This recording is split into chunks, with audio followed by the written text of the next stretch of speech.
Hey, it's Alan, and I just wanted to let you know that you can now listen to the ongoing history of new music early and ad-free on Amazon Music, included with Prime. Oh, this is sad, but what are you going to do? A couple of years ago, it became obvious that we were entering an era when music fans were increasingly going to be sad every once in a while. And that's because our musical heroes are shuffling off this mortal coil. It hit really hard in 2016. That was a bad year with the deaths of David Bowie and Prince and a bunch of others. And that really brought home the unfortunate reality that we will continue to lose people who have been making music for us for years, maybe decades, maybe our entire lives. We didn't necessarily know any of these people personally, but it was through their music that we learned something about ourselves. So when they die, a little bit of us might go with them. I think it's important that we remember those musicians who have passed on, and that's why we have this annual look at who died. We need to honor their work and remember these musicians and music people. And with so many of them going, we need to remember that they did indeed pass away on our watch. This is the 2024 In Memoriam show. Grab yourself a box of tissues. You might need it. This is the Ongoing History of New Music podcast with Alan Cross. Welcome again to the saddest ongoing history show of the year. It's when we salute those music people who have shuffled off this mortal coil, like I said, over the previous 12 months. While their music will continue to live on, they will not. And their passing needs to be remembered. Dozens left us in 2024. So we don't have time to go through everyone, but I have assembled a list of about 20 notable deaths over the past 12 months. First up is Del Palmer. If you know anything about Kate Bush, you'll know the name. Del went through a bunch of bands in the late 60s and early 1970s, and then in 1977, he became part of the Katie Bush Band. Kate Bush was all of 11 years old at the time, so Del was one of the adults in the room, guiding her through gigs at pubs. When Kate was ready to go solo, Del was there as her bass player. Later, he'd work as a studio engineer for several of her albums and also appeared in a couple of her videos. We also see him on the cover of Kate's fourth album, The Dreaming, but only the side of his head. He's the army officer whose head Kate holds in her hands, apparently about to dive in for a kiss. And yes, they were romantically linked in real life for a long time. Del Palmer was also a big part of this song, playing bass and programming those drums.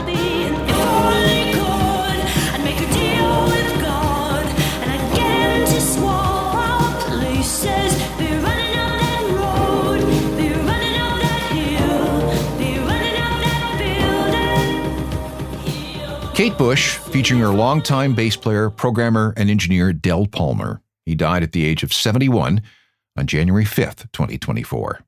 We never did learn the cause of his death. Wayne Kramer also left us this year. He was one of the co-founders of Detroit's MC5, one of the most important pre-punk bands. Their 3 original albums never sold a lot of records, but they were tremendously influential with their sound and attitude in politics. You know what The Clash was to us in 1979? Or you know what Rage Against the Machine is to us today? That was the MC5 back in 1969. Kramer was the band's lead guitarist. They toured a lot, but they were always being hassled by law enforcement for their radical political views. Their manager, John Sinclair, was a member of the White Panthers.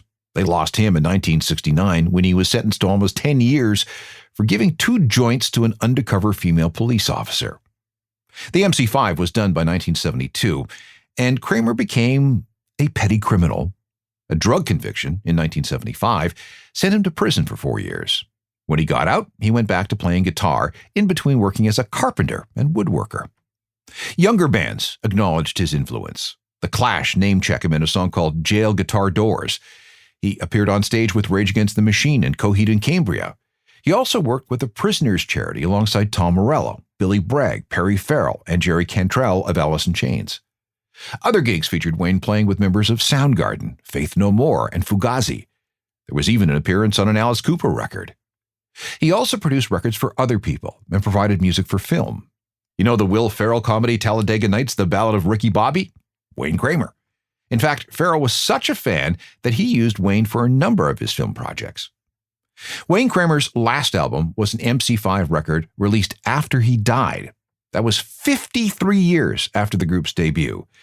And speaking of which, this is the song that made Wayne and the MC5 immortal. You gotta have it, baby, you can't do it without. When you get the feeling, you got song about. Put that mic in my hand and let me kick out the jam. Yes, kick out the jam. Kick out. The MC5 and Kick Out the Jams from 1969, featuring guitarist Wayne Kramer. He died on February 2nd, 2004, of pancreatic cancer. One of the most fun I've ever had in an interview was when I talked to Mojo Nixon. It was 1987, and he and his partner Skid Roper had just released an album called Bodacious. It basically poked fun at redneck culture with this rockabilly sound, but in no way was it mean or condescending. The day I spoke to him, David Bowie was also playing in town. And I asked him why anyone should go see him in a club instead of Bowie in a stadium. He picked up his guitar and improvised a song on the spot on live radio, and it was brilliant. I just wish I had audio of that. We'll come back to that album in a second. Mojo stayed in the entertainment business his whole life, even dipping into acting for a while. He supported Democratic candidates and was a big fan of file sharing in the era when Metallica was suing fans. He worked as a radio DJ in both San Diego and Cincinnati, as well as on satellite radio.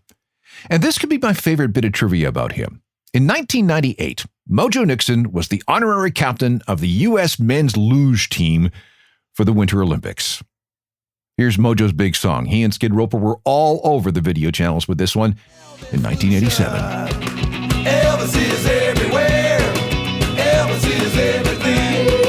Elvis is everybody. Elvis is still the king. Man, oh man, what I want you to see with the big easy out of you and me. Mojo Nixon and his then musical partner Skid Roper and Elvis is everywhere. Mojo went out doing what he loved best, playing live.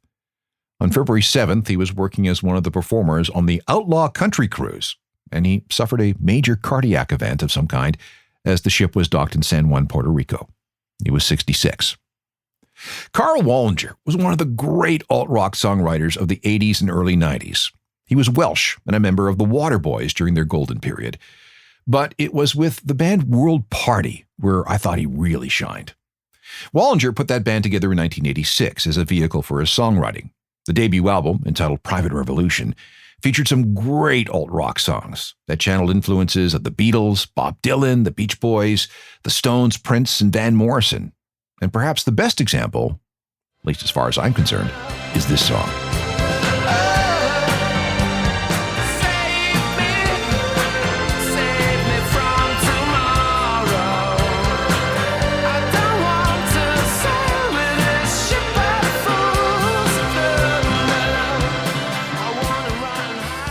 Ship of Fools, one of several big singles by Karl Wallinger and World Party from the 1987 album Private Revolution. If you don't know that record, I highly recommend that you give it a listen.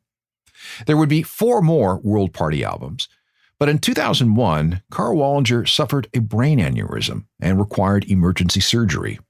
His recovery was mostly complete, but because of where the clot was, doctor had to remove tissue around his optic nerve, and that cost him his peripheral vision on the right side of both eyes. He was off the road for 5 years, but was back touring in 2006. However, the end finally came on March 10th, 2024, when Karl died of a stroke at his home. He was 66. We'll continue with our 2024 Memoriam in just a second, and that includes a power pop pioneer and a member of a legendary ska band. This is our annual countdown, if you can call it that, of all the musicians and music people we lost over the last 12 months, and we're going in chronological order.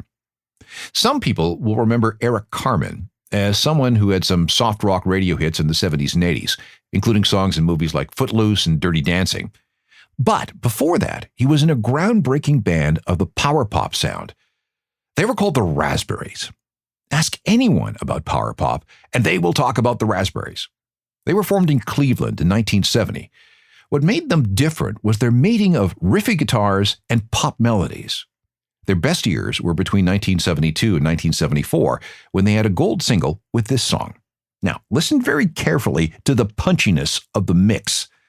It used a prototype outboard device called a limiter, State-of-the-art stuff in 1972.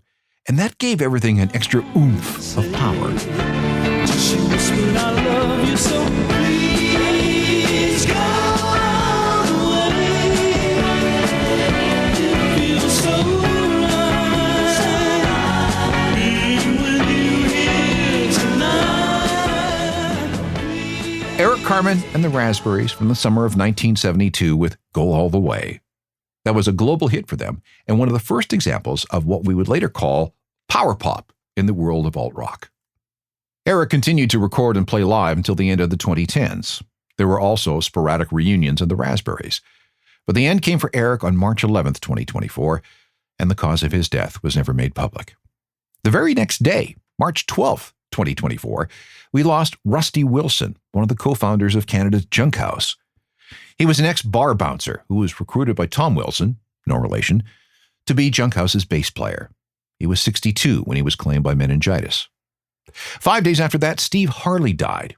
He was a singer-songwriter best known to British music fans as the frontman for the band Cockney Rebel. He died on March 17th at the age of 73, which is a lot older than most people expected. He contracted polio back in the 1950s at the age of 2, and doctors told his parents that he would not live. In the end, he would die of cancer. On April 1st, Michael Ward died of complications from diabetes. He had been a member of the Wallflowers with Jacob Dylan and also a guitarist with School of Fish, a band, in my opinion, criminally underrated, who had one hit with a song called 3 Strange Days. Great guitar hook in that song. And on April 30th, Duane Eddy died. He was a guitar rock pioneer for the 1950s with a twangy sound that underpinned the rising surf rock sound. He was a big influence on George Harrison and Bruce Springsteen. When he died of cancer at age 86, he was the last surviving musician to have had a top 10 hit on the first ever Billboard Hot 100 singles chart in 1958. And then there was Steve Albini. Steve was a guitarist in a variety of Chicago bands, Big Black, Rape Man, and a few others. But he was best known as, well, I don't know if there's really a term for what he did. He did not produce records for other artists. His philosophy was to capture the essence of an artist's sound in the studio. So yes, he was a recording engineer more than anything else, but his knowledge and approach somehow made him much more than that.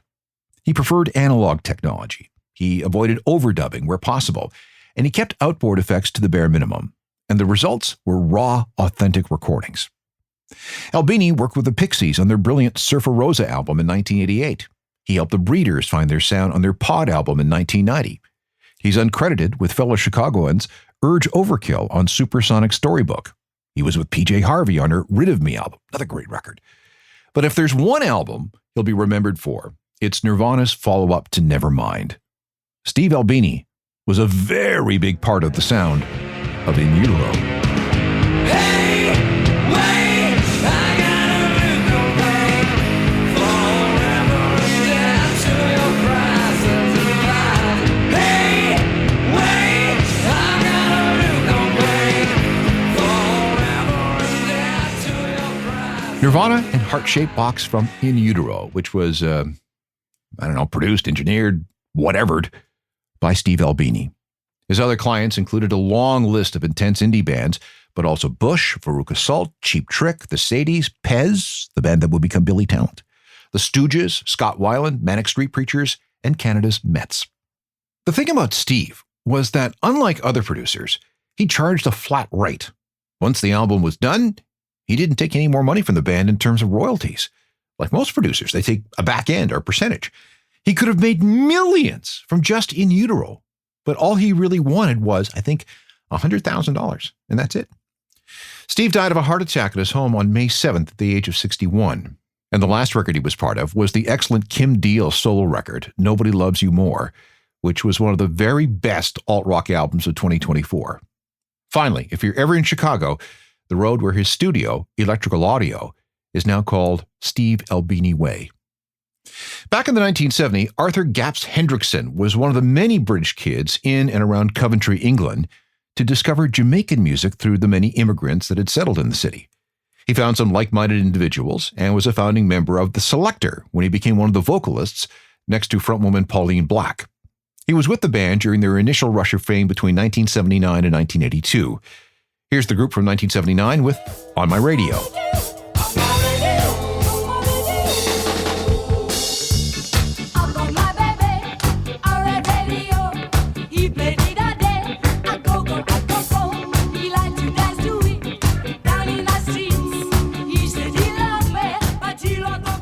The Selector, featuring Arthur Gaps Hendrickson on vocals along with Pauline Black. He died at the age of 73 on June 11th, 2024.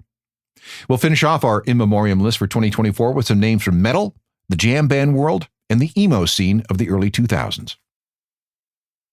Let's finish up our list of musicians we lost in 2024. Shifty Shellshock died of a drug overdose at the age of 49 on June 24th. He was the frontman for the band Crazy Town. Shifty, his real name was Seth Brooks Binzer, had a long history of addiction issues, and he often had his run-ins with the law, mostly involving burglary, drugs, alcohol, and domestic disturbances with whomever he was living with at the time. If you were a fan of Celebrity Rehab, he was on the show 3 times, and he was never able to stay sober. Things got so bad at one point that he managed to get his band kicked off the Ozfest tour for being too much of a drunk. Now think about that. How bad do things have to be for you and your band to be thrown off a tour headlined by Ozzy Osbourne because you're indulging too much? Seriously. His friend was DJ AM, and he, along with Blink-182 drummer Travis Barker, were the only 2 survivors of a horrific private jet crash in 2008. But DJ AM ended up dying of an accidental drug overdose a little later. There was hope that DJ AM's death might shock Shifty into sobriety, but that never happened. In March 2012, he ended up in hospital in a coma. It was drugs. But then 12 years later, June 24th, 2024, he took a fatal overdose of fentanyl, coke, and meth at his home in LA and died. This was Crazy Town's massive hit in 2001. It was based on a sample from a Red Hot Chili Peppers song called Pretty Little Ditty, which explains why all 4 members of the Chili's get a songwriting credit. It hit number 1 on a series of charts, including the Billboard Hot 100, and was also a top 10 hit in Canada, the UK, and Australia. It sold over 1 million copies and was one of the first one-hit wonders of the 2000s. Standing out in the crowd, so come my lady, come my lady, you're my butterfly, sugar baby. Come my lady, you're my pretty baby, I'll make your legs shake, you make me go crazy. Come my lady, come my lady, you're my butterfly, sugar baby. Come my lady, you're my pretty baby, I'll make your legs shake, you make me go crazy. Jack Russell died in 2024. He was the singer of the band Great White, the group that was involved in the horrible station nightclub fire in February 2003, where 100 people, including Great White's guitar player, died. Some pyro went very wrong at the start of Great White's set, and some insulation went up in flames.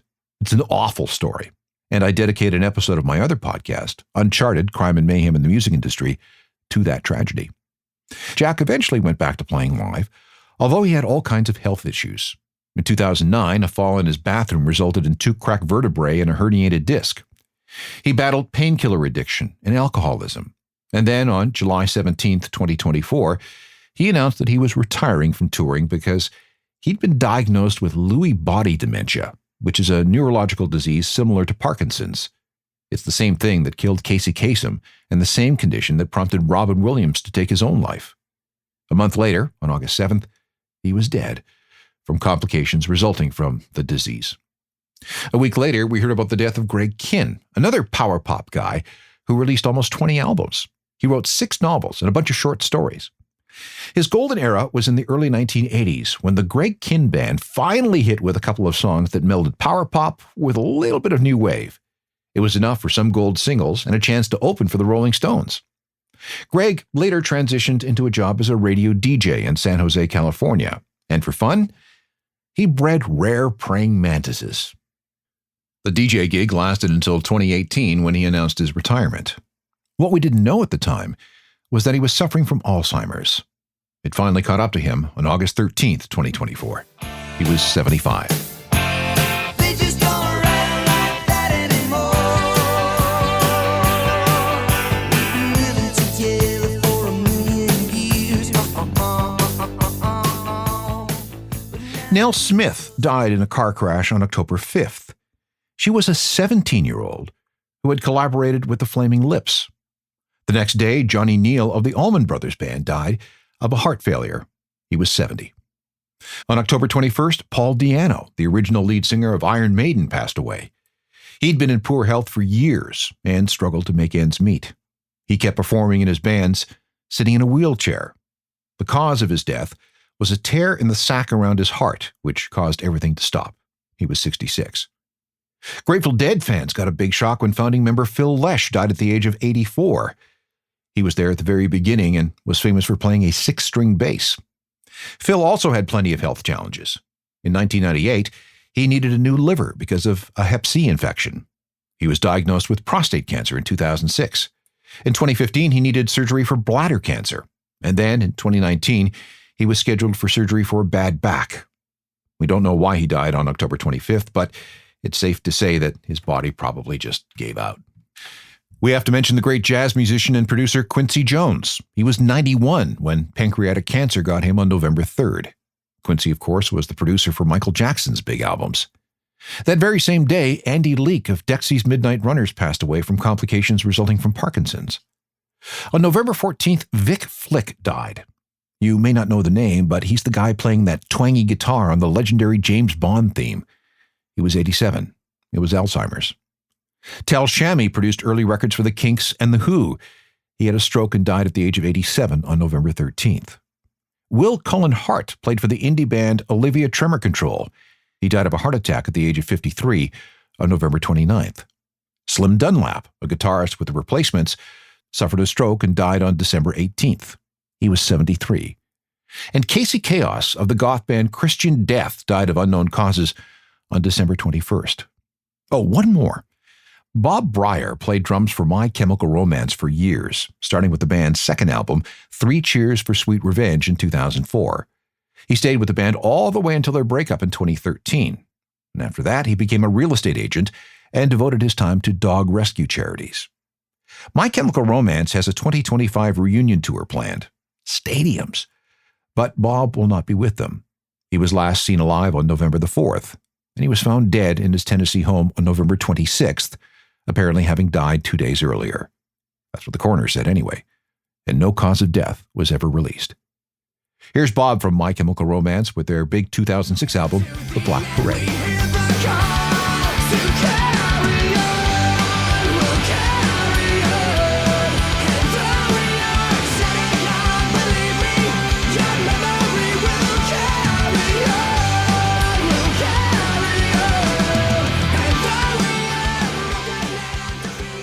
Before we go, I want to add a few more names to our list. 2 guys who drummed with the Bee Gees died within days of each other. Dennis Byron was with the group between 1974 and 1980. He passed away in Nashville on November the 14th. And then on November 18th, Colin Peterson, the original drummer for the Bee Gees, back in the 1960s, also died.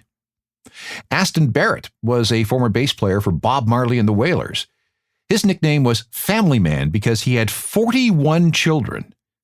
And the frontman for the Spanish metal band Lucifer's Hammer, a guy who went by the name of Hades, was apparently murdered at the age of 38. Like I said at the beginning, this In Memoriam program only contains a couple dozen of the musicians and music people that we lost over the last 12 months. And when we do this again in a year, there will be more people to remember. Not to be morbid about it, but time marches on. There are so many legendary performers in their 70s and 80s that it's just a matter of time before we'll have to live in a world without them. People we've known in a very special way for our entire lives. Like I said at the beginning, at least their music will live on. And there are more than a few cautionary tales in some of these passings. There are hundreds of ongoing history shows available on demand as podcasts. And yes, I did say hundreds. They're all free and you can download them wherever you get your podcasts. And while you're there, grab a few episodes of Uncharted, Crime and Mayhem in the Music Industry. That's my Music Meets True Crime podcast. Let me know what you think of that one. We can connect on most of the social media networks. I'm always updating my website with music news and information, which is ajournalofmusicalthings.com. That comes with a free newsletter, too, that you should get. And you can always email me about anything, anytime. I'm available through alan@alancross.ca. Technical productions by Rob Johnston. Back soon with something less somber. I'm Alan Cross.